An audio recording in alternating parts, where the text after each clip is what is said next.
আসসালামু আলাইকুম রহমতুল্লাহ। সম্মানিত দিনী ভাইগণ, আশা করি এবং দোয়া করি আপনারা সকলেই ভালো আছেন। আপনাদের দোয়ায় আল্লাহ পাকের হাবিব হুজুর পাক সাল্লাল্লাহু আলাইহি ওয়া আলিহি ওয়াসাল্লাম এর রহমতে আমিও ভালো আছি।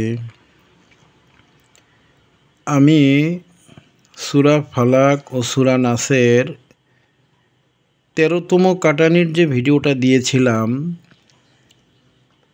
জিন জাদু কাটানি ভিডিও 13, ওইখানে আমি আলোচনা করেছিলাম যে বশীকরণের জাদু কিভাবে ধ্বংস করতে হয়। অর্থাৎ কাউকে যদি সেহের করে বা কোনো কিছু খাইয়ে বশ করে রাখা হয় কিংবা তাবেদার করে রাখা হয়, সেক্ষেত্রে কিভাবে এই বশীকরণ এবং তাবিদারি থেকে মুক্ত হতে পারবে একজন মানুষ, এই বিষয়টা নিয়ে আমি আলোচনা করেছিলাম। জিন জাদু কাটানি ভিডিও 13 আপনারা দেখে নেবেন, ওইখানে বিষয়টা নিয়ে বিস্তারিত কথা আছে। আমি ওই ভিডিওতে একটা বিষয় বলেছিলাম যে যদি কারো শুধুমাত্র সেহের করা থাকে বশীকরণ কিংবা তাবেদারির জন্য, সেক্ষেত্রে সূরা ফিল, নাস, ফালাক দিয়ে রুগীর বেশ কয়েকটা চুল এবং লেবু এগুলোর মাধ্যমে বশীকরণটা পুরোপুরি ধ্বংস করা সম্ভব। কিন্তু ওই ভিডিওতে আমি আরেকটা কথা বলেছিলাম যে যদি খাওয়ানো কোনো জিনিস থাকে, অর্থাৎ এই বশীকরণটা যদি মোনামণি, মিলন গোটা বা এই মন ছটফটানি, অর্থাৎ এমন কোনো দ্রব্য দিয়ে বশীকরণটা বা তাবেদার করে দেওয়া হয়েছে যে দ্রব্যটা ওই রোগীর শরীরে এখনও আছে, সেক্ষেত্রে জিন জাদু কাটানি 13 যে ভিডিওটা আছে, বশীকরণ কাটানির ভিডিও, ওই ভিডিওটার মাধ্যমে আপনারা 50% ফল পাবেন, আর বাকি 50% ফল আপনি পাবেন না।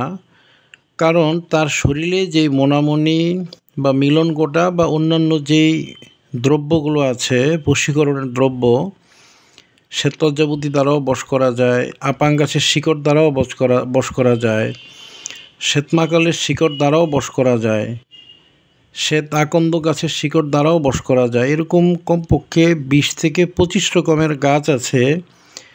প্রেম গাছ দ্বারা সরাসরি শক্ত বশীকরণ করে দেওয়া যায়। প্রেম গাছের মাধ্যমে শুধু যে বশীকরণই হয় তা না, এটার দ্বারা মহব্বত, এশক, তাবেদারি এবং বুধ, এই 4টা ক্লাস, মহব্বতের এই 4টা ক্লাস, এই 4টা ক্লাসেরই ইমপ্রুভমেন্ট করে দেওয়া যায় প্রেম গাছের মাধ্যমে। এই প্রেম গাছ যদি কারো শরীরে চালান দিয়ে ঢোকানো থাকে, কিংবা অন্যান্য যেই সকল গাছের কথা বললাম, শ্বেতলজ্জাবতী, শ্বেত আকন্দ, শ্বেতমাকাল, মোনামণি, মিলন গোটা ইত্যাদি ইত্যাদি, এগুলো পর্যন্ত শরীর থেকে বেরোয় যাবে। এই আজকে যে ভিডিওটা দিব, অর্থাৎ নাস ফালাক এর 14তম কাটানি যেটা আমি দিব, এটার মাধ্যমে 13তম কাটানির মাধ্যমে যারা 100% ফল পাননি, তারা এই 14তম কাটানিটার মাধ্যমে 100% ফলটা ইনশাল্লাহ পেয়ে যাবেন। যদি শরীরের মধ্যে কিছু থেকে থাকে, সেক্ষেত্রে 13তম কাটানিটা থেকে আপনি অর্ধেক ফল পাবেন আর অর্ধেক ফল পাবেন না। আর যদি শরীরের মধ্যে কিছু না থেকে থাকে, অর্থাৎ উপরি জাদুর মাধ্যমে তাকে বশ করা হয়েছে, সেক্ষেত্রে বশীকরণটা পুরোটাই কেটে যাবে 13 নম্বর কাটানিতে। আর 14 নম্বর কাটানিটা আমি এজন্য দিয়ে দিচ্ছি যে অনেককে মোনামণি বা এই ধরনের যেই বশীকরণের দ্রব্য বা গাছ বা ফল এগুলোর দ্বারা বশ করা হয়, সেক্ষেত্রে এই 14 নম্বর কাটানিটাও প্রয়োজন হবে শরীর থেকে সেই জাদুর বস্তু বা বশীকরণের বা তাবেদারি করার যে বস্তু সেগুলো বের করার জন্য। আমি পুরো শীটটা একবার পড়ব, এরপর ইনশাল্লাহ আমি বিস্তারিত বুঝিয়ে দেব। সূরা ফালাক ও নাসের 14তম কাটানি। তাবেদারি, বুধ ও বশীকরণ কাটাতে পদ্ধতিটি পরীক্ষিত। এই পদ্ধতিটা আমার পরীক্ষিত, আপনারা নিজেরা করলেও এটা ইনশাল্লাহ ফল পাবেন। 100 জনের মধ্যে 90 জনই ইনশাল্লাহ ফল পাবেন।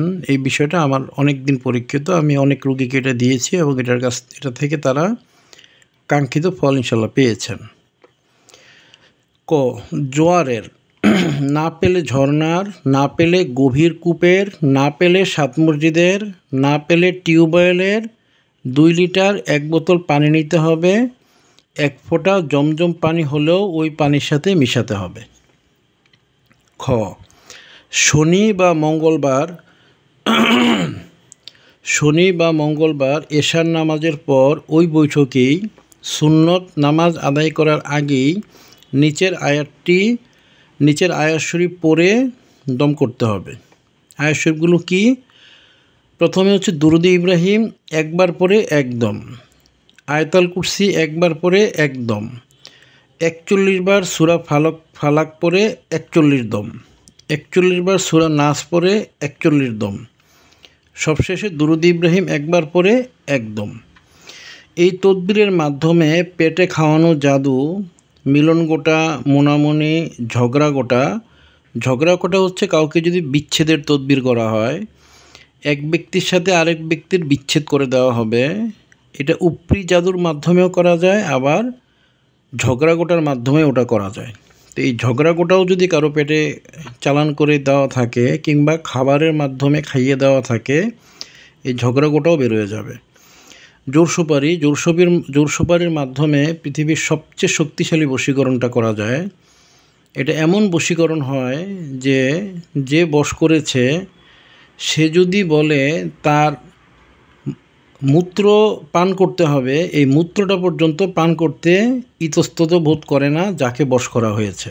এত শক্তিশালী বশীকরণ এই জোরসুপারির মাধ্যমে করা যায়। এই জোরসুপারি পর্যন্ত পেট থেকে বেরিয়ে যাবে।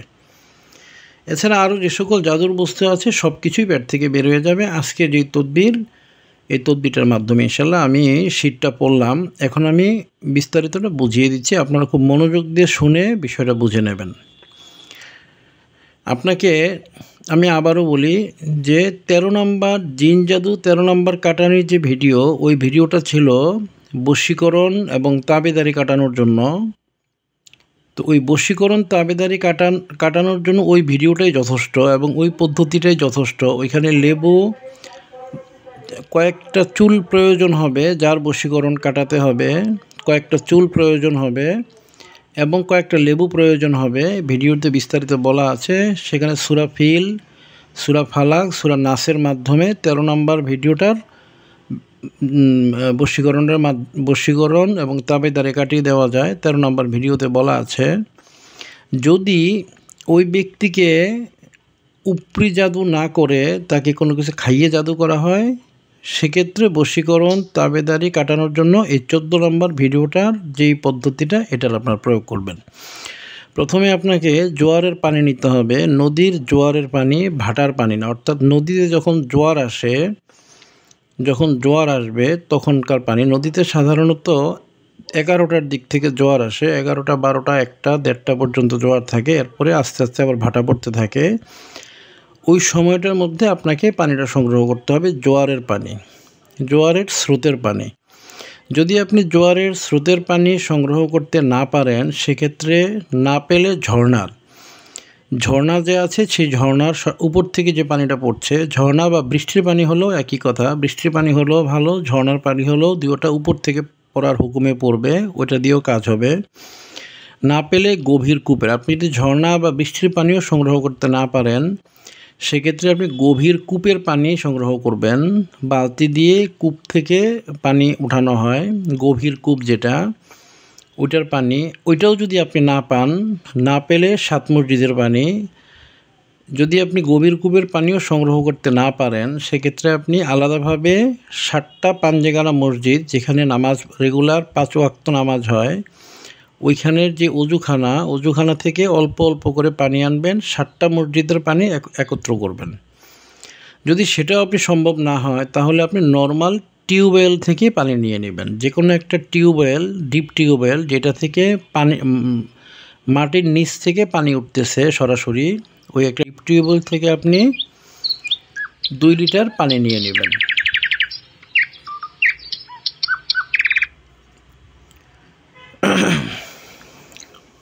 আপনি 2 লিটার পানি নিয়ে নেবেন প্রথমে।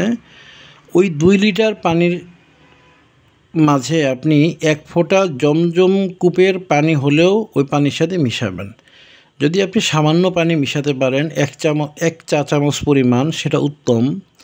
আর যদি ওই পরিমাণ পানি না পান, 1 ফোঁটা জমজমার পানি হলেও আপনাকে ওইখানে মিশাতে হবে।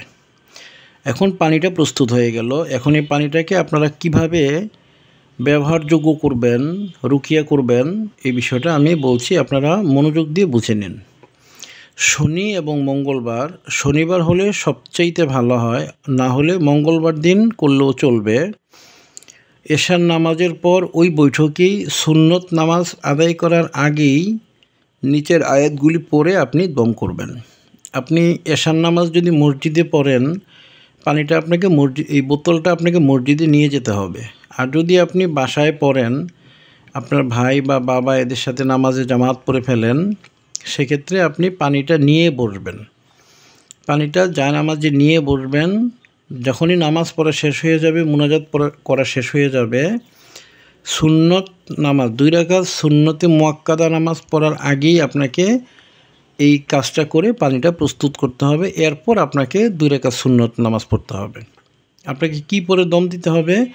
প্রথমে আপনি মনে মনে কয়েকবার ইস্তেগফার শরীফ পাঠ করে নেবেন, যেহেতু ইস্তেগফার শরীফ পাঠ করলে মানুষের কল্ব পরিষ্কার হয়ে যায়। হাদিস শরীফে আছে, বান্দা যখন গুনাহ করে তার কলবে একটা দাগ পড়ে, কালো দাগ পড়ে। যখন সে ইস্তেগফার করে, দাগটা আবার দূর হয়ে যায়। তো সেই হিসেবে কয়েকবার মনে মনে ইস্তেগফার শরীফ পাঠ করবেন। ইস্তেগফার শরীফ পাঠ করতে হবে পুরোটা। আস্তাগফিরুল্লাহ রব্বি মিন কুল্লি যামবি ওয়া আতুবু ইলাইহি ওয়া লা হাওলা ওয়া লা কুওয়াতা ইল্লা বিল্লাহিল আলিয়্যিল আযীম। পুরোটা পাঠ করবেন। অনেকে শুধু আস্তাগফিরুল্লাহ বলে, ওইটা করা যাবে না। আমি যতটুকু বললাম পুরোটা আপনারা কয়েকবার মনে মনে পড়ে ইস্তেগফার তওবা আল্লাহ পাকের কাছে নিজেকে সুপর্দ করে দিবেন। এরপর পানিটা সামনে নিয়ে দুরুদ-ই ইব্রাহিম একবার পরে একটা দম করবেন। আউযুবিল্লাহ বিসমিল্লাহর সাথে আয়াতুল কুরসি একবার পরে একটা দম করবেন। বিসমিল্লাহর সাথে সূরা ফালাক 41 বার পরে 41টা দম করবেন। বিসমিল্লাহর সাথে সূরা নাস 41 বার পরে 41টা দম করবেন। এরপর আবারও দুরুদ ইব্রাহিম একবার পরে একটা দম করবেন। সব কিছু যখন দম করা হয়ে যাবে, তখন আপনি মনে মনে আদেশ দিবেন, এই পানিটাকে উদ্দেশ্য করে আদেশ দিবেন যে, হে দুরুদে ইব্রাহিমের মুয়াক্কেল, আয়াতুল কুরসির মুয়াক্কেল এবং নাস ফালাকের মুয়াক্কেল, আপনারা এই পানির মধ্যে ওই পরিমাণ শক্তি তৈরি করে দিন যে এই পানিটা খাবে, ব্যবহার করবে, তার পেটের মধ্যে যত রকমের জাদুর বস্তু রয়েছে, বিশেষ করে বশীকরণ, তাবেদারি করার জন্য বা ঝগড়া সৃষ্টি করার জন্য যে সকল বস্তুগুলো এই ব্যক্তির শরীরে বা রক্তে মিশা রয়েছে, এই দ্রব্যগুলোকে আপনারা মলের সাথে বের করে দিন। আব্দুল কাদের জিলানী রাদিয়াল্লাহু তাআলা আনহু এর উসিলায় আপনারা এটা করে দিন। মুয়াক্কেলদেরকে উদ্দেশ্য করে একবার এই কথাটা বলবে, তার আমলটা কমপ্লিট হয়ে গেল, পানিটা প্রস্তুত হয়ে গেল। এই তদবিরের মাধ্যমে পেটে খাওয়ানো জাদু, মিলন গোটা, মুনামুনি, ঝগড়া গোটা, জোর সুপারি ইত্যাদি মলের সাথে বেরিয়ে যাবে। আপনারা এই তদবিরটা 5টা রোগীর উপরে প্রয়োগ করেন। প্রয়োগ করার পর অবশ্যই আপনি 3টা রোগী 4টা রোগীর ক্ষেত্রে আপনি কাঙ্ক্ষিত ফল পাবেনই পাবেন। আপনি রোগী নিজেই আপনাকে বলবে যে এই পানিটা খাওয়ার পর থেকেই আমার হঠাৎ করে পেট ব্যথা হয়েছে এবং আমি যখন টয়লেটে গিয়েছি তখন আমার অস্বাভাবিক টয়লেট হয়েছে। এটা রোগী নিজেই আপনাকে এসে বলবে। এই টয়লেটের মধ্যে বিভিন্ন রকমের গাছের শিকড় বা বিভিন্ন রকমের কালো কালো বিভিন্ন জিনিস যাবে। এগুলা হয়তো যে মলত্যাগ করে সে হয়তো বিষয়টা দেখবে না, কিন্তু মুদাব্বির হাজিরার মাধ্যমে বিষয়টা দেখতে পারবে যে ওই ব্যক্তির পেট থেকে এই পানিটা খাওয়ার মাধ্যমে অনেক কিছু তার শরীর থেকে বেরোয় গিয়েছে, পরিষ্কার হয়ে গিয়েছে। এই তদবিরটা পরীক্ষিত। আমি আবারও বলি যে আপনারা 5 জন রোগী বা 10 জন রোগীর উপর এটা প্রয়োগ করেন, কমপক্ষে 7 থেকে 8 জন রোগী আপনাকে অবশ্যই পজিটিভ রেজাল্ট দিবে। একটা কথা বলতে পারেন যে হুজুর বাকি 2-3 জন কেন পজিটিভ রেজাল্ট দিবে না? এই বিষয়টা হচ্ছে তন্ত্রক্রিয়ার মাঝে বেশ কিছু তন্ত্রক্রিয়া আছে যেই ক্রিয়াগুলোর মাঝে কোনো জিনিস চালান করে খাইয়ে দেওয়ার পর ওই জাদুর বস্তুটাকে ঢেকে ফেলার মতো আরেকটা তন্ত্রক্রিয়া প্রয়োগ করা হয়, অর্থাৎ জাদুর বস্তুটাকেই আর কেউ দেখতে পাবে না, জাদুর বস্তুটাকেই কোনো মোয়াক্কেল খুঁজে পাবে না, কিংবা জাদুর বস্তুটাকে যে কোনো মোয়াক্কেল এসে সাধারণ বস্তু মনে করবে, জাদুকৃত যে বস্তু এই জিনিসটা ওই মোয়াক্কেলটা বুঝবে না। এ ধরনের একটা মন্ত্র আছে, এটাকে ঢাকা মন্ত্র বলে। অর্থাৎ এই মন্ত্রের দ্বারা যে কোনো রকমের জাদু বা যে কোনো রকমের তন্ত্রক্রিয়াকে ঢেকে দেওয়া যায়। তো এ ধরনের ঢাকা ক্রিয়া মন্ত্র যেগুলোর মাঝে আছে সেক্ষেত্রে আপনারা এই কাটানির মাধ্যমে হয়তো উপকার নাও পেতে পারেন, তবে আপনারা প্রতি 10 জনে 7 জন 8 জনের কাছ থেকে অবশ্যই উপকার ইনশাল্লাহ পাবেন। আর যাদেরকে এই ঢাকা মন্ত্রটা দিয়ে জাদুর বস্তুকে হাইড করে রাখা হয়েছে সেক্ষেত্রে আপনাকে আরেকটা কাটানি আছে, ওই কাটানিটা দিলে এই ঢাকা মন্ত্রটাও কেটে যাবে। তখন জাদুর বস্তুটার যে জাদুর প্রভাবটা উন্মোচিত হবে এবং মোয়াক্কেলরা ওইটাকে বের করে দিবে। ওই ঢাকা বস্তুটা অর্থাৎ ঢাকা মন্ত্র কাটানোর জন্য 2 থেকে 3 রকমের পদ্ধতি আছে। তার মধ্যে সবচেয়ে সহজ পদ্ধতি হচ্ছে আপনার সূরা ইউনূসের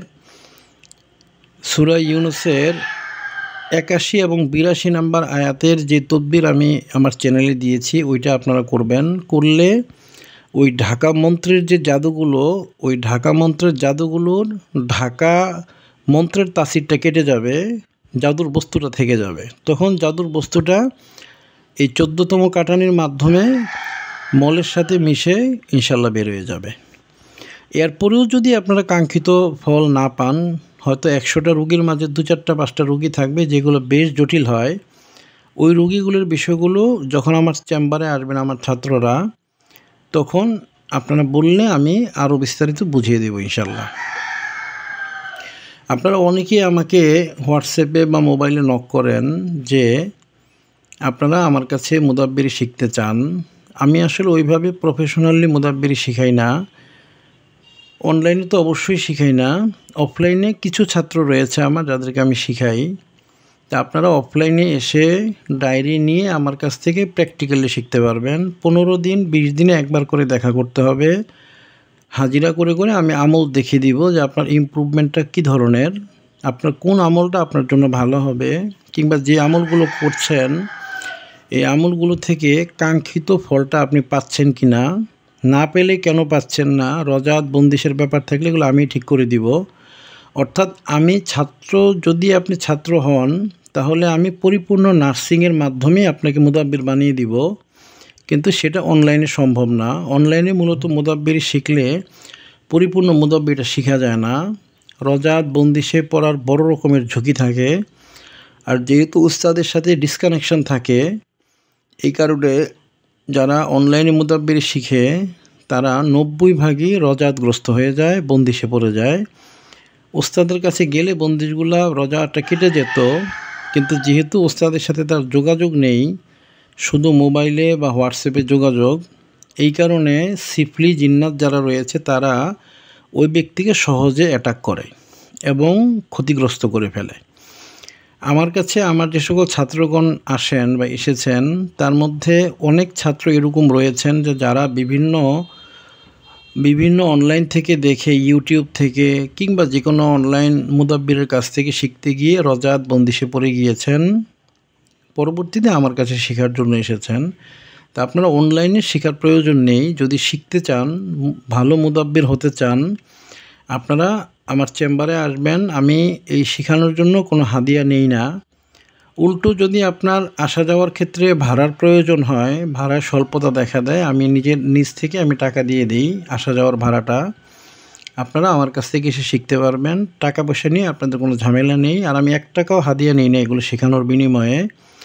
যদি কেউ খুশি হয়ে হাদিয়া দেয় সেটা আমি অবশ্যই গ্রহণ করি, যেহেতু আল্লাহ পাকের হাবিব হুজুর পাক সাল্লাল্লাহু আলাইহি ওয়াসাল্লাম হাদিয়া গ্রহণ করতে আদেশ করেছেন, আমি গ্রহণ করি। কিন্তু আমি হাদিয়া কোনো চেয়ে হাদিয়া কারোর কাছ থেকে নেই না। আমার যেহেতু গায়েবী রিজিকের আমল করা আছে, আমার রিজিকটা আল্লাহ পাকের হাবিব হুজুর পাক সাল্লাল্লাহু আলাইহি ওয়াসাল্লাম পক্ষ থেকেই ফয়সালা হয়। জিন্নাতদের মাধ্যমে, মুয়াক্কেলদের মাধ্যমে বিষয়টা উত্তম ফয়সালা হয়। আমি কারো টাকার প্রত্যাশাও করি না। আপনারা যারা শিখতে চান আপনারা আসবেন আন্তরিকভাবে, আমি চেষ্টা করব যতটুকু শেখানো যায়। আর আমার একটা এই মেসেঞ্জার গ্রুপ আছে, ফেসবুকে মেসেঞ্জার গ্রুপ। যারা ছাত্র হবেন ওই মেসেঞ্জার গ্রুপে অ্যাড হয়ে যাবেন। যদি আপনারা অ্যাড হতে চান আমাকে জানাবেন, আমি লিঙ্কটা দিয়ে দিব। সেই লিঙ্কে গিয়ে আপনারা মেসেঞ্জার গ্রুপে অ্যাড হয়ে সেখান থেকে আপনারা প্রাথমিক শিক্ষাটা নেবেন, সিলেবাসটা নেবেন, সিলেবাস অনুযায়ী আমল করতে থাকবেন। এরপর বাকি যে বিষয়টা আছে ওইটা আমি আস্তে আস্তে বুঝিয়ে দিব। আমার এখানে আসতে হবে, এসে আপনাকে মূল ইলমটা নিতে হবে। আর সিলেবাসের মাধ্যমে কি কি শিখবেন এই বিষয়গুলো ধারণা নিতে হবে। আমি অনেকগুলো ভিডিওতে বলেছি, আপনারা জানেন যে মুদাব্বির ইলমটা হচ্ছে অনেক বড় একটা ইলম। এটার মধ্যে শুধুমাত্র রুকিয়া জানলেই হবে না, আপনাকে কালামুল্লাহ শরীফের আয়াত সম্পর্কে জানতে হবে। এটা হচ্ছে মুদাব্বির ইলমের একটা অংশ। আপনাকে গাছগাছড়ার শেকড়ের উপরে ব্যাপক জ্ঞান থাকতে হবে। আপনাকে গাছের সাথে কথা বলা শিখতে হবে। প্রত্যেকটা গাছকে কেন আল্লাহ পাক তৈরি করেছেন এই জিনিসটা জানতে হবে। গাছটাকে জিজ্ঞাসা করে করে জেনে নিতে হবে। আপনাকে এই ইলমটা অর্জন করতে হবে। আপনাকে পাথরের ইলম অর্জন করতে হবে। আল্লাহ পাকের পক্ষ থেকে যে পাথরগুলো রত্ন পাথর রয়েছে সেগুলোর ইলম, এবং কিছু মুয়াক্কেলকে আবার পাথর বানানো যায়, এই ইলমটা সুলাইমান সাধনার মাধ্যমে করতে হয়। আপনাকে এটাও জানতে হবে। মুদাব্বির হওয়ার জন্য আরও বিশেষ ইলম হচ্ছে আপনাকে অবশ্যই জিন্নাতের দেশের ব্যাপক জ্ঞানটা রাখতে হবে। যেহেতু আপনি মুদাব্বিরি করছেন মানেই হলো জিন জাদুর কাজের সাথে আপনি ব্যাপক সময় দিচ্ছেন। তো যাদেরকে নিয়ে আপনি ব্যাপক সময় দিচ্ছেন, যাদের সাথে চলতেছেন বা যেই সম্প্রদায়ের সাথে যুদ্ধ করতেছেন, জিন্নাত সম্প্রদায়, তাদের সম্পর্কে আপনি কিছু জানেনই না, কিংবা তাদের সাথে আপনার ঘনিষ্ঠতা নেই, ওরকম হলে আপনি কখনো এই যুদ্ধে আপনি জিততে পারবেন না। আপনি অবশ্যই কোনো না কোনো সময় ক্ষতিগ্রস্ত হয়ে যাবেন। আপনাকে জিন জাতির উপরে পরিপূর্ণ জ্ঞানটা অর্জন করতে হবে। আপনার যে হাসিল মুমিন জিন্নাত, এইগুলোর মাধ্যমে জিন্নাতের দেশে যেতে হবে। সেখানকার যারা বুজুর্গ জিন রয়েছে তাদের সাথে আপনার সম্পর্ক তৈরি করতে হবে। আরও বিভিন্ন বিষয় রয়েছে, এগুলা একটা ভিডিওতে বলতে গেলে ভিডিওটা লম্বা হয়ে যাবে। আমি মূল বিষয়গুলো বলে দিলাম। আপনারা যারা শিখতে চান টার্গেট নিয়ে আসবেন। আমি চেষ্টা করব যতটুকু আপনাদের খেদমত করা যায়, সহযোগিতা করা যায়। আজকের ভিডিওর যে আলোচনাটা আমি করেছি বিষয়টা আমার পরীক্ষিত, আপনারা করলেই এটা রেজাল্ট পাবেন, সন্দেহ করার কোনো অবকাশ নেই।